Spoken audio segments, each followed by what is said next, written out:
That's not a bad one. But I don't think that's going to happen either. Steve? I know. Do you have a choice? I was going to go with Adam Gase, too. All right. There we go.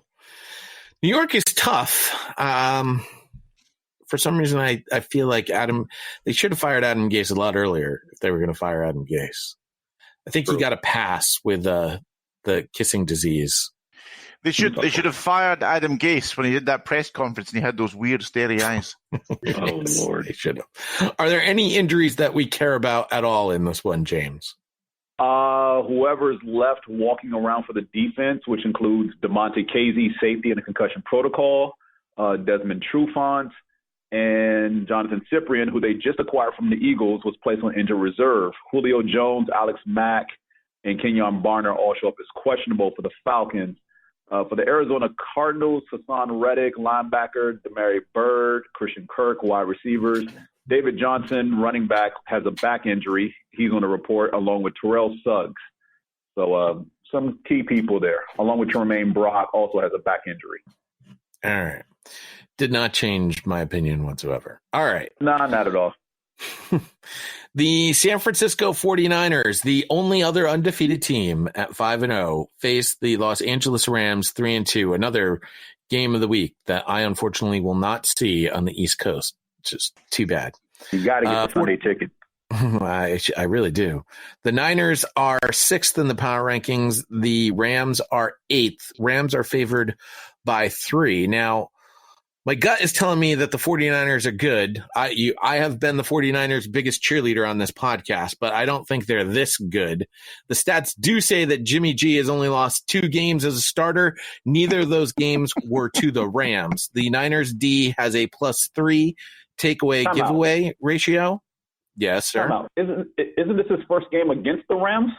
Listen, it doesn't matter. The point is, he has not lost to the Rams. Oh my gosh! Rams defense has struggled in 2 games versus the Bucs and the Seahawks. I will make this a cheerleader pick.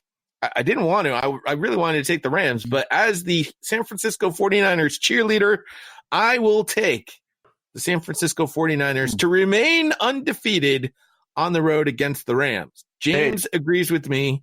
Neil disagrees. Cautiously Steve? agree. I really like the Rams. I'm going to go with them in this game. Hey, it's Steve, James. Remember that unlike Tom Brady, Jimmy Garoppolo has never lost a Super Bowl. Also true. It's a fair point. Oh, gosh. I reluctantly picked the Niners after what they did to the Browns as far as running for 200 yards in that game. And I think they keep it going because, as I've said multiple times on this podcast, the Rams' run defense is atrocious. You can pretty much take Aaron Donald out of the game plan by running at him. Let him go upfield and run where he was. And as long as your lineman can get to the second level, you can have a successful day running for at least 125 yards. So until the Rams show up their run defense and Aaron Donald proves that he can actually stop a run play instead of just getting to the quarterback, I will be a believer that they can actually do something. And the Niners are basically just the most dominant ground game in the NFL right now. Would you guys say this? Go ahead, Steve.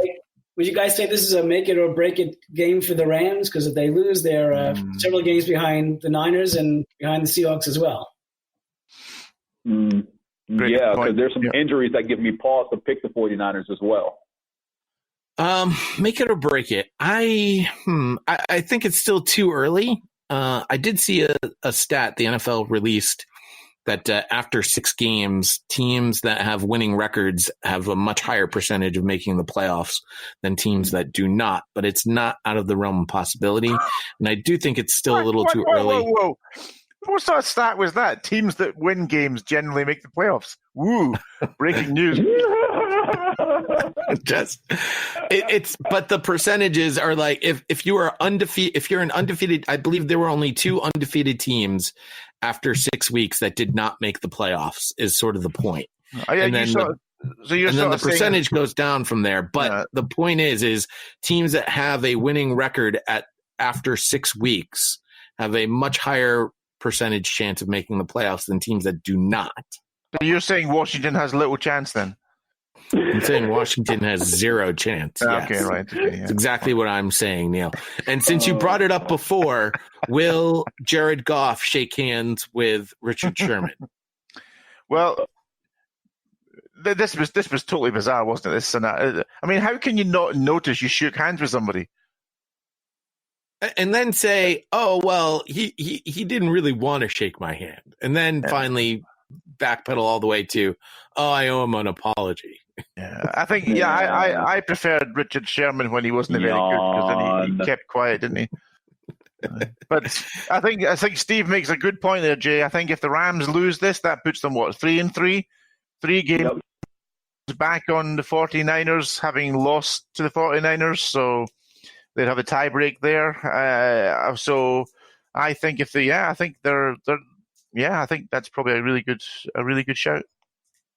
It's not Super Bowl hangover. They started strong. The Tampa Bay Buccaneers punched them in the mouth. Yeah. Let's talk about Super Bowl hangover briefly, Jay. The last 4 NFC champions all struggled to make the Super Bowl the year after playing your squad. Well, it's what can I say? You know, I mean, the effect that my team has. The Seahawks made the playoffs and lost to the Falcons. Then the Falcons lose the Super Bowl. They make the playoffs, lose to the Eagles. The Eagles win, get to the playoffs, lose to the Saints. The Rams are struggling this year. So even if they do make the playoffs, it's not going to be easy because I don't think they win this division now. James, don't you remember the last 2 games? James, we remember we had this little talk before the season. Don't encourage Jay. Don't mention really, Jimmy Garoppolo. Jay needs any encouragement. Yeah. It's true. I don't need encouragement. I'll just do it anyway. Injuries for this game that give me pause as far as picking the Niners. Offensive tackles, Joe Staley is still out, and Mike McGlinchey is going to be out for 4 to 6 weeks after undergoing a knee scope on Wednesday. Kyle Juszczyk, fullback, is going to be out as well with a knee injury. His is going to sideline him for also 4 to 6 weeks. D. Ford is nursing a quadriceps injury, so he's limited this week. For the Rams, Todd Gurley shows up on the injury report with a thigh contusion in his left quad. Aqib Talib and Brandon Cooks also show up on the injury report as well. Cooks is in concussion protocol. Talib is nursing a rib injury. Well, D. Ford's injury just prevents him from lining up off sides. Is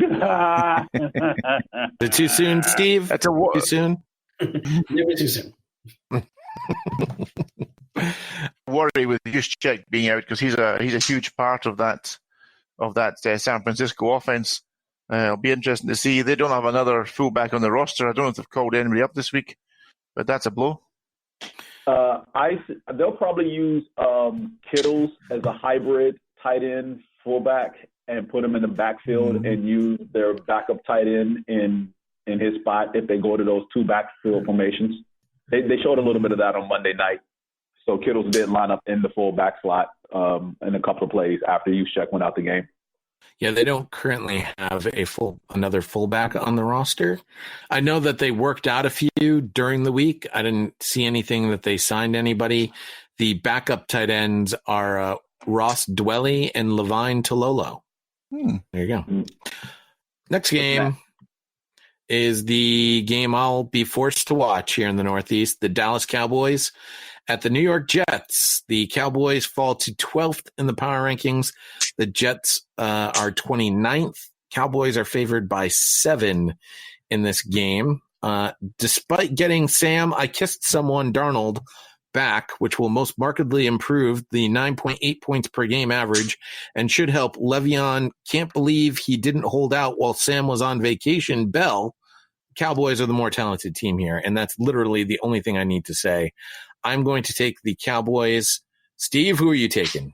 Taking the Cowboys too, Pod. Yeah, James is too, but Neil is actually playing the part of James this week. Although I'm guessing this has more to do with your love of Sam Darnold than anything else, Neil. God. Well, if I'm playing the role of James, I'm doing it with a bit more charm and wit. Oh gosh, are you sure about that? Neil, what in the world makes you think the Jets will win this game? Well, my boy Sam Darnold's back for a start. I think that'll make a difference offensively. And defensively for the Jets, they're going to be licking their chops looking at a Dallas Cowboys offensive line where Tyrone Smith's unlikely to play, and I don't think La'el Collins is likely to play either. So both tackles out, and we know when Tyrone Smith's out, the Cowboys lose. So that would be my thinking. I also think the offensive line as a whole hasn't played as well this year. So maybe we'll see Quinnen Williams, the third overall pick from the draft this past year, finally get a sort of a game to mark his entry into the NFL. Yeah, too bad he's on the injury report. Yeah. You've been kissing Sam Darnold, has he? Yeah. Oh, gosh. Where's this game being played again? New York. I mean, it's Sammy the spleen is back. All right. Who's on the injury report besides Quinnen Williams, James? C.J. Mosley nursing a groin. He is doubtful, and I doubt he plays again this week. He missed the last several weeks with that same groin injury. Trenton Cannon, running back, is also on the injury report, along with linebacker Jordan Jenkins, wide receivers Josh Bellamy, and Demaryius Thomas. Kelechi Osemele is also showing up in the injury report as well, so more offensive line woes, provided they actually have one. Chris Herndon has a grade 1 hamstring strain, so he's still going to miss time coming off that suspension. As Neil mentioned, the tackles La'el Collins and Tyron Smith, knee and ankle respectively, both were non-participants at practice yesterday. They are both questionable for Sunday. Guard Zach Martin also shows up on the injury report. Defensive players Leighton Vander Esch, Tyrone Crawford both show up on the injury report. Leighton Vander Esch has illness, so he won't practice today. Amari Cooper is nursing an ankle and quad injury, so he was limited yesterday at practice and is questionable for Sunday as well. So injuries all over the place for both these squads. It's way too early for the silent killer. Although, Neil, I saw a live report from England this morning, and Ron Rivera was in a knit cap and a winter jacket. Is it super cold over there for some reason? Well, it's not super cold. I can give you a live weather report, Jay. It is. It's grey. It's breezy. It's getting dark, and it's been raining a little bit today. And it's been raining here in this country for the last 2 or 3 weeks.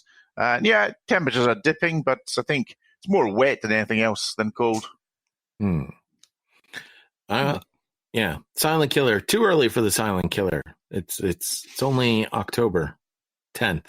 Now, if you want to talk about Triple E and mosquito problems, now that's a whole different story.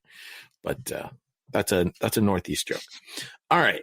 The Tennessee Titans are at the Denver Broncos. Where? What's that, Neil? Northeast of where? The northeast of the United States. Everyone's afraid. There's been these Triple E deaths. Oh, the mosquitoes are carrying a new virus. It's more than just Lyme disease now. We got to worry about Triple E. They've rescheduled high school football games so they don't play them at night when the mosquitoes come out. Okay. It's like, I'm going to walk around Halloween as a mosquito. I think that's pretty much two questions for you, Jay. What's Triple E, and who was that an impersonation of? That was an impersonation of all the soccer moms out there who apparently don't like getting bit by mosquitoes. And it needs work.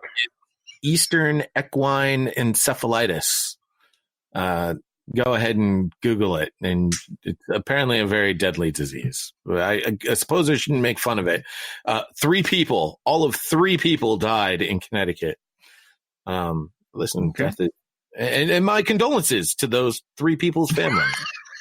Yeah, you sound gutted. At the same time, let's change our lives. Everyone, stay inside. Stay inside. Tennessee Titans are at the Denver Broncos. Right now, Steve's thinking to himself, "What the hell am I doing here?" Steve is loving it. What are you talking about? Yeah, that was fair. I've listened to the show. Hey, when Steve started this podcast, he had black hair and a brown beard. And we had 2 less games. I want to point that out too. The Tennessee Titans are at the Denver Broncos. This is the 3rd time I've tried to start this game. The Titans are 22nd in the power rankings. Broncos remain